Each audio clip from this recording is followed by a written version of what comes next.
Mr. Allard's Neighborhood. This is the place where you're entitled to Brad's opinion. And now for your host, Brad Allard. Well, as you can tell, sorry, it's going to be one of them kind of days. It's cold around here, so I'm wearing a sweatshirt. I think, Taylor, you like what this says? Can you read what it says? I love it.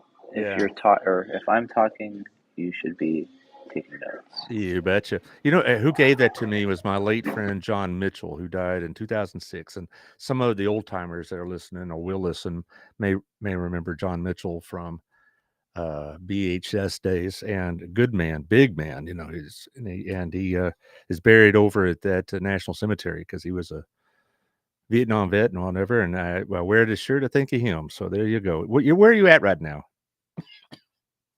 I am currently sitting at Dwell. Well, if you see Yes, some of our friends, have them come on the show and say hey and wish a Merry Christmas or I whatever. think everybody's outside making snow angels right now. What snow angels? Yeah, well, I can. Yeah. You must be getting something I'm not. All I see around here is That's a lot of blizzard out wind. there. Does your Tesla It's a run blizzard. better or not as good during cold weather? It runs fine. Battery is a Yeah. little bit affected, but I can preheat the car real quick. Uh, It's all electric, so It's that's all nice. electric. It's all electric. I hear singing in the background. Yeah, it's at a coffee shop. They got music playing. All right. Let's get on with this show. And, I'll wait for the link here. But anyway, what I'm going to be talking about today is this is no way to run a government. All right. The last 3 days have shown that our government, I wouldn't trust them to run anything. I wouldn't, youth soccer league or whatever, because they can't seem to do the job the way it was designed to be done. And one of the real moral dilemmas I have when I teach government classes, whether at Hill or DBU, and this occurred when I was at latter stages of my high school career, is that what is happening in Washington is not exactly what's happening in your textbook. Now, I know the textbook was something that you got the first day of class and gave back the last day of class, but that's about the size of your use of it.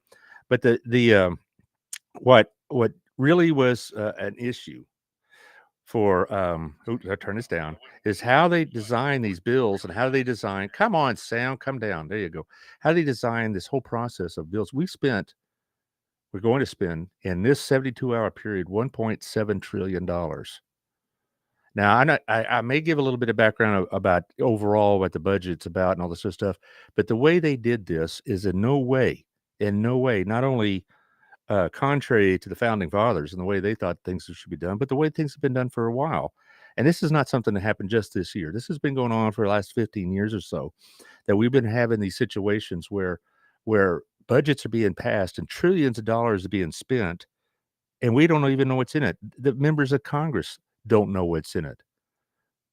And that's not me just being critical. That is by their own admission. They're voting yes on a bill in many cases that they have not read.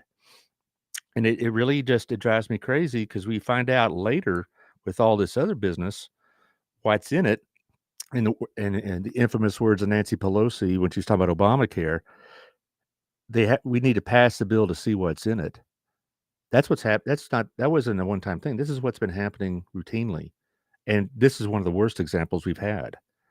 But anyway, before we go into the details, let's talk about our sponsors and thank them for everything they've done this year. CrossFit Burleson, 317 Southwest Wilshire. When they say, like Dean Martin says, baby, it's cold outside, it certainly is. So you need a place to go work out. This is a place to do it. It's a heavy-duty workout. It's a kind of workout that emphasizes physical fitness as well as, muscle gain and things of that nature. So hit CrossFitBurleson.com and hit the links. See what they have to say. Look at their plans. They have training. They have supervision. They have programs. The whole thing. And so, see what they got over the Christmas holidays. It'd be a good time to think about renewing your membership or creating one. Also, Shandy, I know she's with her children right now on a nice cruise. So have a nice time out there. Be safe. At least she's out of the cold. Shandy was on Monday, and the podcasts are up. And so check out what she had to say about the real estate market. I read today in the papers when I was doing my pre-game warm-ups here that housing starts in the Dallas area are the lowest they've been since 2008. Well, that may not be the problem here in Burleson, and you need to have somebody that is knowledgeable about this market, knows where the houses are, knows how to operate within the market. So Shandy Stogsdill, she definitely needs. You need to have her if she. Let me try it again. You need to have her if you plan on moving in and around the Burleson area. There, that was good. That was well worth her sponsorship. Uh, anyway, our place. I was there this morning with the Sunday school crew. Great food as always, great help. And what I liked is the waitress comes up, and I normally order the same thing for breakfast or close to it. And she says, "I bet I know what you want." And she already was pouring the coffee even before I asked for it because she knows that's what I want. And that's the kind of thing you get at our place is familiarity with the staff. They know you and know what you like. And she went. This waitress, her name is Dee, went around the table and guessed almost all of them except for a couple of new guests. And so that's the kind of service you get at our place. Also, Wild Cigar and Culture. Today, Chris was supposed to be on and talk about his special deals, but the poor lad's got bronchitis. So give him a good shout out, good wishes, if you will. He has a lot of specials going on. I gave gift cards to my sponsors from him, except to him, of course, because he doesn't need one. Because I think that he does a really good service for this community, not just with cigar and bar and whatever else, but he's active in other things as well, just like Otto is, just like Michelle is, just like Melissa is, just like Shandy is. I could say Daniel, uh, uh, Gayla, all these people, all the sponsors. I could point to point to civic related things they do, or church related things they do, or charity things they do. All of them do that. That's why I'm so proud to have them as sponsors. It didn't just, friends. These people I can endorse as people, not just their businesses, because they all do something. I hope I didn't leave anybody out. But Tiffany Nico, I almost left you out. Sorry, dear. She does a lot of community oriented things, and so I have a group of sponsors that any podcast or show would be proud to have. So give Chris a look during the holidays. Get yourself a decent drink. Get you out of this cold, and there you go. And speaking of Tiffany, there she is, Local Life Magazine. It'll be out in early January. She's pretty busy. When you have kids, new marriage, family, business, you're going to be busy at Christmas time. But she's going to get that magazine out on time. And she also has a new media marketing kit that I check out her page and find out what that's about. So if you're looking for somebody to help you with media marketing, social media, etc., she's the one to talk to. Tiffany Nico knows her business. So Local Life Magazine coming out soon. Also, Gala at Southern Gym. They're over there right now. Mrs. Allard is over there right now. They've been pretty steady. They jewelry is not something you get like a rush item, like you run in at the last minute. So just give me what you got. I mean, there's more thought involved in that in most cases, but they've been pretty steady the last 2 weeks, which is great. So Southern Gym on top of the Windmiller building, they'll be moving downstairs probably within the next couple of months, and it has a really nice inventory. They do great repairs. They have a real good system there. So go up there and check it out. Also, thank you to Michelle Humphrey. Hot Works, this is a great time for hot workouts, infrared workouts with this cold weather. It's open 24/7. So if you have the code, you can go work out at 4 a.m. if you want, or something like that. It's got 11 different programs. It's designed to help maximize your workout without stressing the joints and the body as much. It goes from yoga to Pilates to rowing to total blast to biking, the whole thing. They got a whole bunch of it. So go check it out. And Melissa Harmon, Texas Farm Bureau, 682-804-0534. She'll check out your insurance plan, see if she can make some savings for you like she did for me, or upgrade your insurance like she did for me. And she'll tell you the straight story. So if she can't help you, she'll tell you, but most likely she can. Texas Farm Bureau normally comes in at lesser rates than most other major insurance companies. As far as the nonprofits, this is our last go round until Christmas. Christmas ornament fundraiser over at Accents and Bennett's in downtown Cleburne. Go get you an ornament, help re-inspire, help people transition into adulthood from the foster care system. Talk to Sharice Olson and see what you can do to help. Also, thank you to Center for ASD for what they do. They always take financial contributions. They definitely need that, but they also need contributions in kind. Lysol, it was the last thing they asked for, but paper goods or plastic bags or just things that you wouldn't think of that a nonprofit would have to spend its own money on. So art supplies, you name it. So go check out the Center for ASD. It's one of the best things we got going. We have several great nonprofits, and next week I'm going to do a show thanking everybody for what they've done and for this community, and they're definitely one of them. Hey, getting some flakes out here, and I don't mean the usual kind. We're having snowflakes out here. You getting them over at Dwell? It's a blizzard out here at Dwell. Oh, please. I'm gonna, I say flakes. I'm not talking about my kinfolk. But anyway, we're getting a few flakes out here. So, wow, if school was still in session, we probably would have canceled it. All right. Anyway, Probably. All right, let's talk about that money we're spending. Here's some of the data of it. Here's I take a little water first. Thank you very much. The budget in total is $5.8 trillion. $5.8 trillion. To kind of go over briefly an economics lesson, I'm sure my kids would love to reiterate. There's two basic portions of a federal budget: the discretionary and the non-discretionary. And what non-discretionary means is the money has already been guaranteed or promised, and so there's no negotiation about it. Social Security and welfare and Medicare are non-negotiable in a sense. Social Security doesn't ask for money; they tell the government, "Here's how much it's going to cost you." So any kind of budget cuts in that, besides being political suicide, don't happen on an independent judgment. You'd have to actually change the law to change the expenditures, like who gets the money and what. It's not just a matter of, this year we're going to spend X amount on Social Security. No, you're told you will spend X amount. So that part of the budget's off the table when it comes to budget cuts or increases, really, or budget cuts mostly. The discretionary part is $1.7 trillion. And this is all those frivolous things like defense and roads and education, et cetera.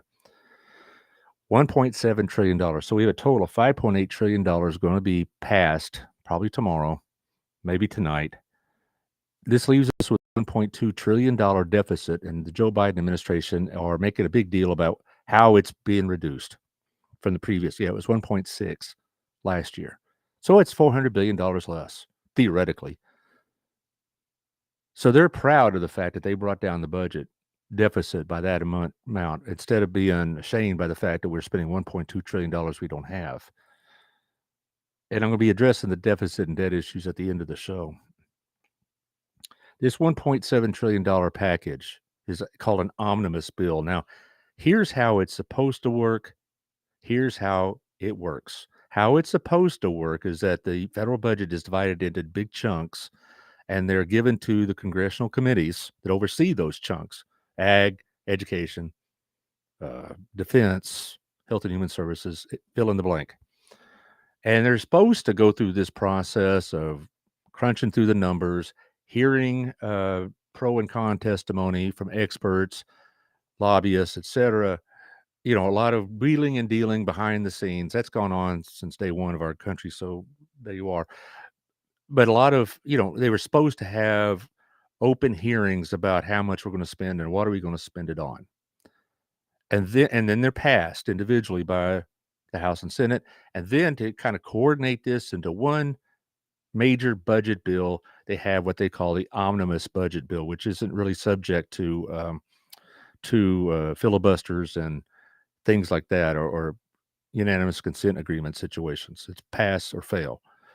So the omnibus bill is supposed to take all these other budgetary bills that have already been passed, jam them into one massive bill, which would include all the business they had last summer. That's how it's supposed to work. That's how it's been designed to work. And of course, there's a lot of faults with that. There's a lot of things we could complain about that, but that's the way it's been supposed to be anyway, for decades. What's been happening, particularly in the last 15 years, is that the leadership of the parties who run the House or the Senate basically create the budget, and then they tell their members, here, shut up and vote. You don't have open hearings. You don't have give and take. You don't have the rank and file members putting in or taken out or whatever. The idea that most of our members of Congress are involved in this process is not happening at all. This really got its start heavy duty with the Pelosi administration, but this goes back even to the Gingrich speakership. He was one of the first to basically bypass a lot of the membership. And then under the Bush administration, there was the kind of latitude came back a little bit. But when Pelosi came on board, and then particularly when Harry Reid came on board in 2007 or 6, or 2007 to be precise. When Harry Reid came on board, he basically did away with all of this. And basically, the budgets and major bills were written by a very small handful of people. And that's the way it's been ever since. Under the Trump administration, one of the reasons why Paul Ryan was so frustrated as Speaker is that he wasn't able to really govern as Speaker. But Pelosi has a lot better control over the Democrats than Ryan ever did over the Republicans. And so basically what will happen is about a small number, about 8 to a dozen Democrats in both houses will write the budget, and they will say, here it is, shut up and vote. And the minority Republicans will basically get it and say, here it is, shut up and vote against it. Now, when McConnell was running the Senate, there was a bit more latitude in the Senate because the Republican senators like McCain and others insisted on it. But now it's back to really basically the Congress really is boiled down to about 25 people involved in the day-to-day grind of putting these things together. The rest are basically there to say amen or hell no. And that's the problem. That's the problem, because not only are you getting a lot of junk in these bills, which we've always had, that we're not getting anything other than the party leaderships on both sides. Let's be clear, the party leaderships are the ones that dictate the terms, and the party membership are expected to fall in line. So that's one of my biggest problems is that we're going to spend $1.7 trillion in about 72 hours. The bill itself, the omnibus bill, is 4,155 pages. The idea that any member of Congress could even glance through that in 72 hours and understand it is ludicrous. Yet they're going to be expected. The Senate's going to be voting on it very soon. And the House is supposed to vote on it probably after midnight tonight or early tomorrow morning, because they want to get the heck out of here and go home to Christmas. And we won't see them again until early January, thank God. Now, I'm glad I checked the news right before I came on the air, because a major portion of what I was going to talk about actually got changed in the last half hour, and that has something to do with the border issues holding up the process I just described. So I'm going to talk about that at the end. And to me, it's indicative of how Congress is abdicating their duties to the American people. Okay, so hang on for that at the end. So let's talk about the budget. A couple of non-budgetary items I thought would be interesting. One is within this bill, we have what's known as the Electoral Count Act. In 1877, the law that Trump thought would allow Pence to disallow many electoral voters, was passed. Now, he misunderstood that law, but what it did, it made it easier for members of the House or Senate to protest electoral counts. And so what it took is one senator and one House member could object to the electoral count from their state. And that's what happened back in January 6th of 2021.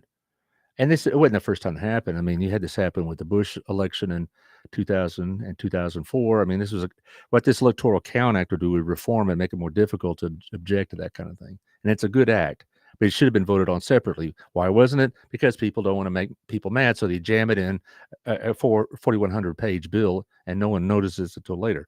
Also, would ban TikTok off all government-issued phones. Great. I like that, but they are also... I mentioned the Title 42 amendment, but that was changed, like I said, around 10:30 this morning. So there you go. What's in it and what is not in it? Okay, let's look what's in it. Well, we're going to give $45 billion to the Ukraine, which many Republicans, even after Zelensky's speech last night, oppose. Now, I don't oppose supporting Ukraine. I know the arguments. I read a really good one against it yesterday that, made me think, which is what you should do in all of these kind of situations, is read those kind of legitimate articles that make you think about, are you sure about this position? It's not to raise doubt. It's either to clarify your thinking or change your thinking. I still support Ukraine, particularly when you read about what's happening in the occupied areas, or the areas that have just been recently liberated from the Russians, and the just absolute atrocities the Russians are committing. The Russian military have treated the Ukrainians horrifically. They're animals, the way they're treating the Ukrainians. And this isn't propaganda. This isn't some sort of conspiracy by the Ukrainians to get our blood flowing. This is what's happening. This is what the Russians do. They did that into World War II. They did it when they would come in and conquer Eastern Europe. They were brutal. And so we're going to give $45 million. And there'll be more to come because that's a fairly open-ended budget deal. Also, this is a good example of how crony politics takes place. There was this year, beginning in 2023, I should say, there was going to be a major change to the lobster industry in Maine that would make it much more difficult and much more environmentally friendly, if you want to call it that, but it make it more difficult for lobster fishermen to do their living because of environmental impacts. Well, that's been delayed 6 years because of the Maine members of Congress. Well, that's good for them. Oh, here's a side one I neglected to mention. They just in this bill, it would allow athletes from Air Force, Navy, and Army, instead of waiting 4 years to enter the NFL draft or NBA draft or whatever, they could go in immediately, and then after their career is over, then they can serve their 4 years. As old timers, I mean, real old timers. Remember, Roger Staubach was graduated from the Navy, and he spent 4 years in Vietnam and then came to the Cowboys. Under this bill, he could have played for the Cowboys earlier, which I wish we could, but there you are. Also, I like this because security boost for former speakers. Well, I guess that's obvious. Also for senators. So they're worried about their own protection. Now, you, me, take your chances, but they're going to get more and more security paid for by us. And so so Nancy Pelosi and the leadership of the Senate and the others have security. This will just make it even more so. Some of the things that did not make it, that got people very upset. Biden want to spend $9 billion more to fight COVID because he says on one side the panic is over and the other side the panic is still here. Okay. They're trying to do away Title 42, which, if you heard my show last week about the border, Title 42 is the immigration provision that allows the government to expel or deny entry into this country people from other countries illegally because of COVID concerns, because of COVID protocols. That was set to expire yesterday. Tuesday afternoon, Justice Roberts put a halt to that until they could hear about it. So it's kind of an indefinite hold, but they were going to pass a bill here that they wanted to pass within Title 42 to allow that to expire because they say the COVID epidemic is over. Yet their argument before the Supreme Court about student loan forgiveness is the epidemic of COVID is still here. So which is it, Joe? Are we still have an epidemic or not? But the $9 billion was denied. Also, they did not extend the enhanced child tax credit, which you got during the COVID period, and that expired at the beginning of this calendar year. And it was a main provision that Biden wanted, and it didn't happen. When you say, well, it's those darn Republicans or what, just no, because the way these bills are written and how they're passed, it's a bipartisan thing in most cases. This one really cracked me up. It made me laugh. Back in July, Joe Manchin gave his vote for that Green New Deal business, the incredibly named Inflation Reduction Act, which spent billions of dollars on green-related product or processes and energy plans, as well as a few other things. So one of the agreements he got from Schumer and the rest of them was that there also would loosen up permitting on federal lands for oil and gas exploration, and that there would be a much more streamlined process to go from permitting to allowing to actually drill. Because when Biden says we've given more permits than anybody, that's both a lie and the truth at the same time, because they said, yes, we'll give the permits, but no, we won't let you drill. So yeah, here's the permit, but you can't drill. What Manchin wanted was to allow them to drill eventually, and for protections for the coal industry. That was left out of this bill. Joe Manchin is a fool because he got played by Schumer and the rest of that crowd. Schumer said, if you vote for us on this bill, you break your obstinance on this, we'll get that in the bill. Well, it didn't make it. Joe Manchin got played like the grand piano.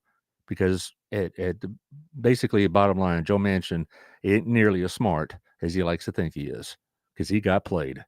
So that bill is not in there. There's also a few other odds and ends about how much money is involved, and and for health and human services and whatnot, or how much the is interesting is that the defense spending went up 9.1%, which a lot of liberals in the Congress were railing about. How come we're spending 9.1%, which is higher than inflation on the military, yet we're not paying for child tax credits, we're not paying for environmental plans or whatever else? Well, there you are. Military spending is one of the easiest things to raise because even Democrats have workers in their districts that work for the defense industries. Mark Vesey up here north of us in District 33, which is East Fort Worth, et cetera, has a lot of workers in his district that work for Lockheed and Bell Helicopter and related industries. And you can bet your booties he's going to be voting for that increased defense spending. The question when it comes to defense spending is how many F-35s do you want? The question is, where do we park them? Okay. So a lot of the Greens and the liberals are upset by that, but that's sailed through. It actually is $35 billion more. It's like, I'm looking for the exact number, but the number that was finally agreed upon was $35 billion more than Joe Biden even asked for. Another thing that was left out, you may recall about a month ago, I ranted on my show about at the UN, Joe Biden pledged all this money to pay for this, what they call a green climate fund. It was designed to be reparations basically for third world countries, developing countries. That was left out entirely. We have $1 billion to spend on international green projects, but the UN funding was left out. And the environmentalists are blowing smoke. They are very upset. This UN Green Climate Fund, I railed about it before because basically one of the recipients of it was going to be China, who's hardly anybody's idea of a developing country. But they were going, since they're still classified as one by the UN, they were going to get a piece of the action, and we were going to be paying for it. It primarily is going to the United States in the lead with some European countries behind us and Japan putting all the money in and everybody else taking a big cut. Now, in theory, that money was supposed to go to like South Pacific countries that are dealing with climate change, or maybe Central American countries that are dealing with climate change. We could debate the utility of that, but the idea of China getting a piece of that money is a bit deal breaker for me, period. And there's no money in it now. And so basically Biden went up there, made these promises, got the applause. Everybody thought he was great. And now Jack. And they're very upset by it. Also, there's some retirement changes. A lot of them don't really affect most of y'all. They don't even affect me because I'm not old enough. But there's a couple I saw in the retirement changes I thought were pretty good. One is that even if you're part-time, you can be eligible for 401ks. Most part-time workers aren't eligible. Most businesses don't offer it, but now they can if they want to. And you're going to see a lot of companies that want to. Why? Because the need for employees is such that maybe some major employer like a Walmart, like a Target, and they may already have this, I don't know. But a lot of employers may offer 401ks as an inducement to come work for them, because we still are in a situation where a lot of the companies need workers. Second thing is, a lot of younger people that have student debts do not have a 401k contribution, even if their company offers it, because they don't think they can set aside that money for 401ks because they're paying off student loans. Now you say, wait a minute, haven't they been suspended at least until the Supreme Court has done their ruling? And the payments, once again, Mr. Biden has said you don't have to pay the interest until July 1st, I believe it is, or June 1st, actually June 1st. That costs us $5 billion a month, $5 billion a month, but who's counting? But anyway, a lot of people have their loans from private lenders, and they don't get that kind of forbearance. They don't, the government can't tell people who borrowed from Wells Fargo, for example, or other private lenders that they don't have to pay back. So they're still paying school loans, and so they don't pay into a 401k. Well, so what would happen is if your company allows or so goes for this, let's say you're paying X amount of money in school loans, the company can match it like they would a 401k. So you're paying $250. I don't know what the limit is. I'm throwing that number out there, but you pay $250 towards your loan, your company could match that $250. and help pay your student loan debt off earlier. I like that idea. It's a good idea. I like it a whole lot better than student loan forgiveness, because this is, if Walmart wants to do that, it's Walmart's money. Get after it. Or if Boeing wants to do it, which I hope they do, get after it, because that's their money. But I hope they do that. But that will be passed. So I don't know how soon they'll be set up, but it may come to an employer near you. Now, the real problem I have with this budget, I've been talking about, is this process. As far as the money, it'd be pointless to rant and rave about how much is being spent on what. When that bill is finally fully known, we're going to see so much crap in it, it's going to pull your hair out. But you could have said that for any number of budgets. There's always something in the budget that you're not going to like, and there's always something in the budget you're going to really not like. All I could say about that is, under this process, that's not going to change.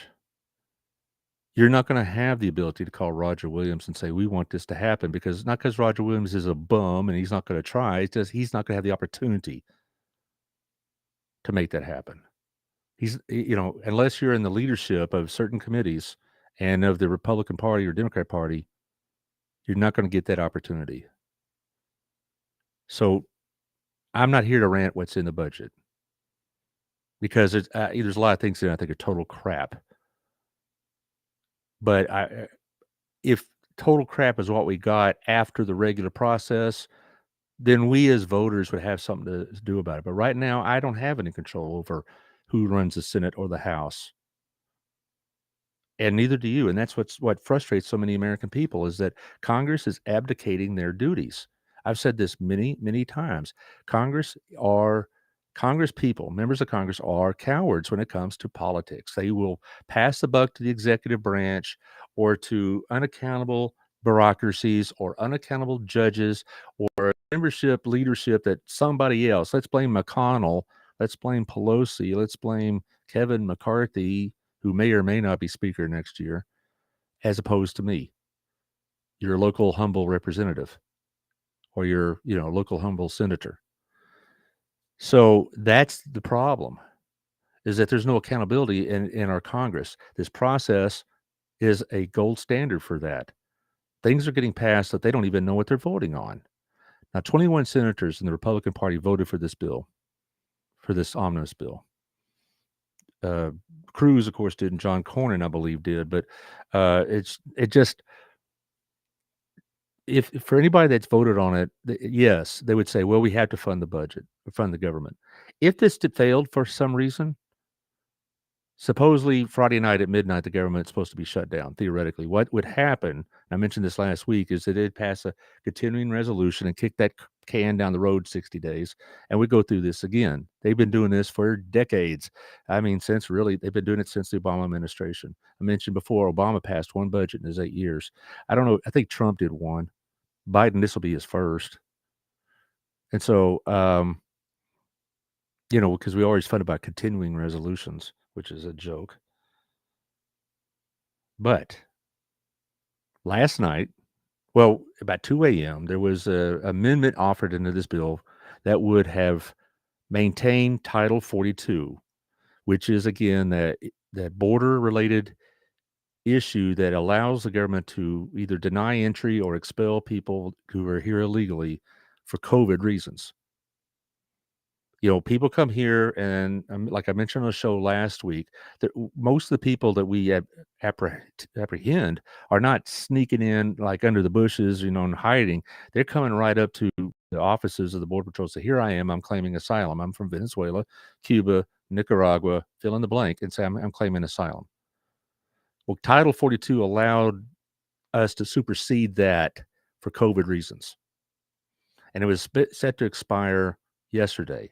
This was a Trump era provision, and it greatly restricted, during the COVID phase, legal immigration. And also, he had what they called a remain in Mexico policy, where the legal immigrants would be processed in Mexico as opposed to, El Paso or whatever else. Well, it was supposed to expire, like I said yesterday. John Roberts put a suspension on, but basically some of the Republicans, led by Utah Senator Mike Lee, said we're not going to vote for this bill unless we include in this bill a renewal of Title 42. And that would have been a poison pill. I mean, could the Senate vote for it? Yes, but then you'd have many of the liberals in the House that never would have voted for this. The House has to pass on this bill in the next 48 hours, or terrible things happen, apparently. But they basically said the Democrats said we can't vote on that bill. So what they did was a nice little example of political legerdemain that I really, you look at it, it's incredibly cynical. What happened was they resolved this about 10:30 this morning, and I'm just going to read from Politico because that's where I got the news, and it may explain it better than I can. But basically, how they solved the compromise is, as quote, in the end, senators sought to resolve the impasse by adding two dueling border proposals to the list of 15 spending bill amendments that are set to get voted on Thursday.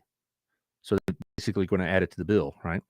Both border plans are expected to fail, though the votes will give Democrats and Republicans a chance to stake out their positions on the issue without jeopardizing the fate of the broader funding measure, which would boost federal agency budgets throughout the fiscal year. So they basically, what they did was this. They talk about, well, we don't want this to derail the government spending. No, what they really did was, we're going to put a bill, the Democrats are going to put an amendment in the bill, and the Republicans are going to put it in. We're both going to vote them down. And that way we can go back to our constituents and say, hey, we tried, that the other side wouldn't let it.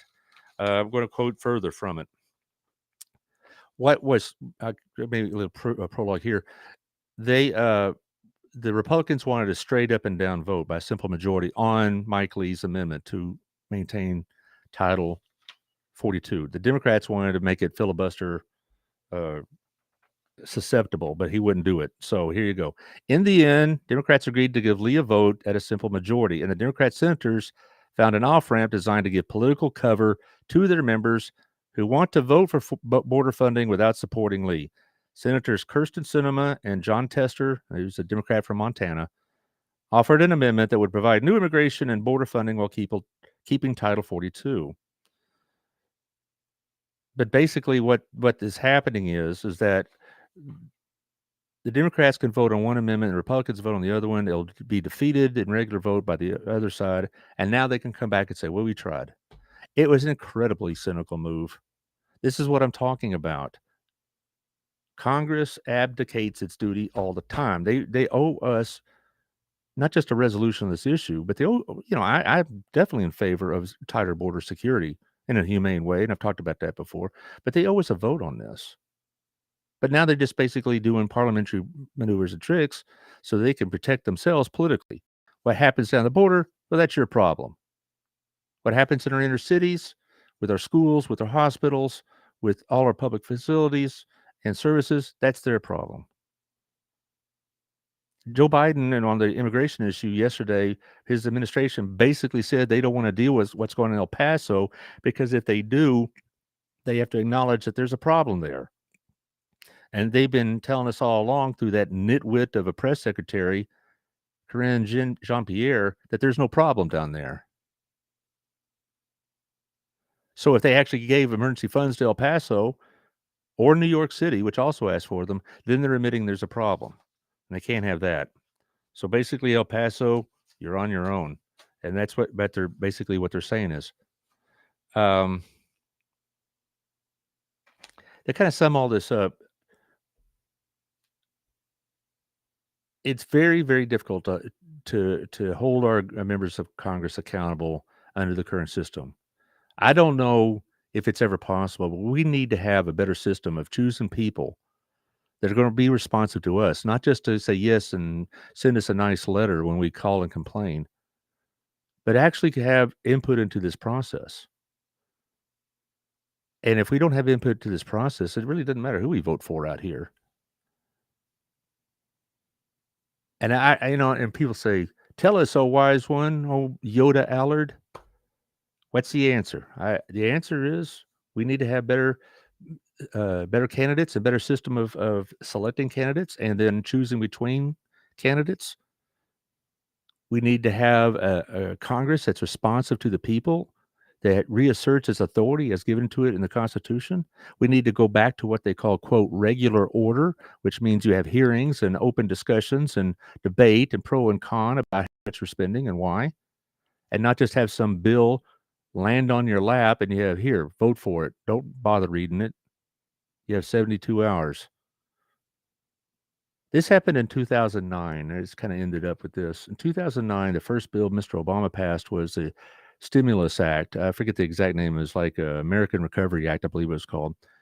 And it was the entire thing was passed in 72 hours. And it was a bill close to the size. They spent like $780 billion.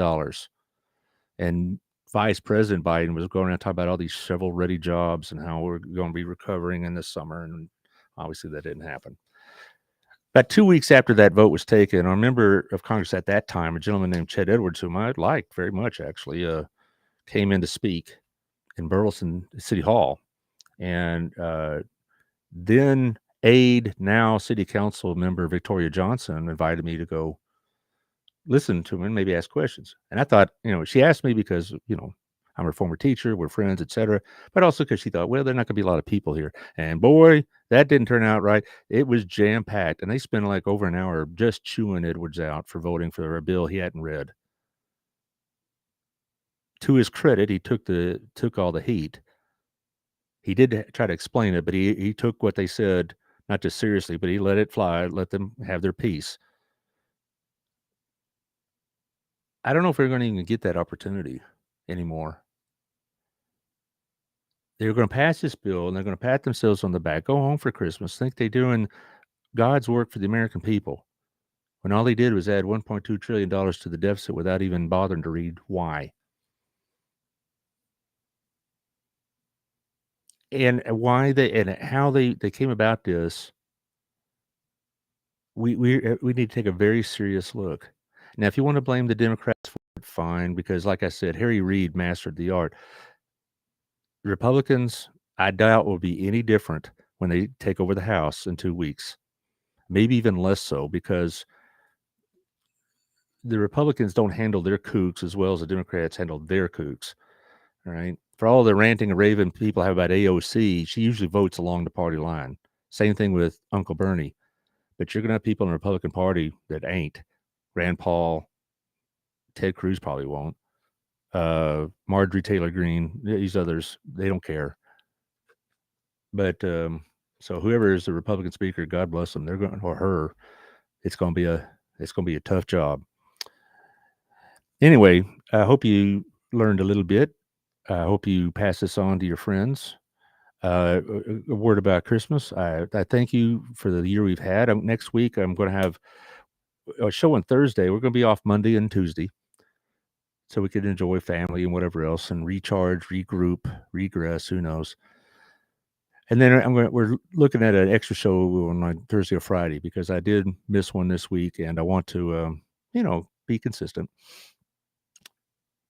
I've enjoyed talking with y'all all this time. I hope you have a good Christmas. Put this stuff aside. Let me worry about it. Let me wake up Christmas morning grumbling and grinching. You go have fun with your family. Have fun with the toys. And, be thankful that even if we're in this federal government, it's such a mess, at least here in Burleson, there's still a lot of good things we could say about it and good things we can think on. The people, these nonprofits, these sponsors I mentioned with what they do, a lot of good churches here. We are blessed. And if we ever doubt that, there are numerous examples worldwide or even nationwide that we can look to and say, yes, things may not be 100%, but we're still a blessed area, blessed country. So thank you for that. And thank the Lord for that. And we'll see you next Thursday. We're going to give my year-end predictions, probably. Obviously, 100% foolproof.